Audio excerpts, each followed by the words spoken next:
कभी कभी जो हमें सबसे ज्यादा प्यार करता है वही हमारे सबसे करीब होकर सबसे ज्यादा नुकसान पहुंचा देता है। आज की कहानी सिर्फ डर की नहीं है, ये उस सच की है जो रात के सन्नाटे में जिंदा हो जाता है। कहानी शुरू करने से पहले एक छोटी सी विनती।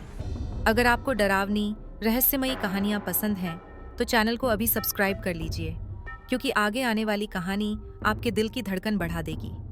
चलिए शुरू करते हैं आज की कहानी। आहट। रवि और उसकी पत्नी नायरा शहर से दूर एक पुराने मकान में रहने आए थे। मकान सस्ता था, शांत था, लेकिन वहां अजीब सी ठंडक रहती थी। पहली ही रात रवि को नींद में लगा जैसे किसी ने उसके कंधे पर हाथ रखा हो। उसने आंख खोली, कोई नहीं था।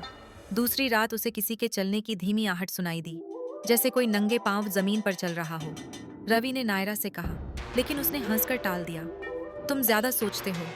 लेकिन तीसरी रात सब बदल गया।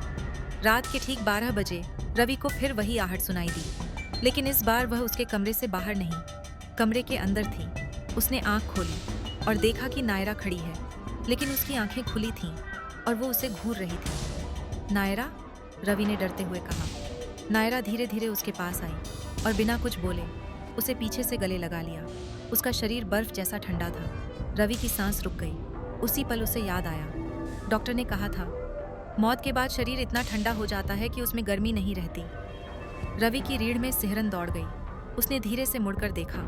नायरा का चेहरा सड़ा हुआ था, आंखों से काला पानी टपक रहा था और गर्दन टेढ़ी हो चुकी थी। रवि चीखना चाहता था, लेकिन आवाज गले में अटक गई। नायरा ने उसके कान में फुसफुसाया, तुम मुझे छोड़कर कैसे जा सकते हो रवि। उसके हाथ रवि की गर्दन पर कसने लगे। रवि ने पूरी ताकत से झटका मारा और कमरे से बाहर भागा। भागते हुए उसे दर्पण में कुछ दिखा।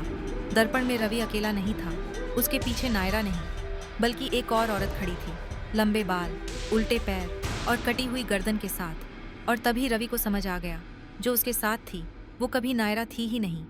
वो उस मकान में रहने वाली आत्मा थी, जो हर किसी को उसके अपने किसी प्रिय के रूप में दिखाई देती थी। और जो उसे पहचान ले वो बच जाता, और जो धोखा खा जाए वो कभी सुबह नहीं देखता। अगली सुबह पड़ोसियों ने मकान से चीखने की आवाज सुनी। पुलिस आई। मकान के अंदर रवि की लाश पड़ी थी। गले पर उंगलियों के निशान थे और उसके चेहरे पर डर नहीं, बल्कि पहचान का पछतावा था।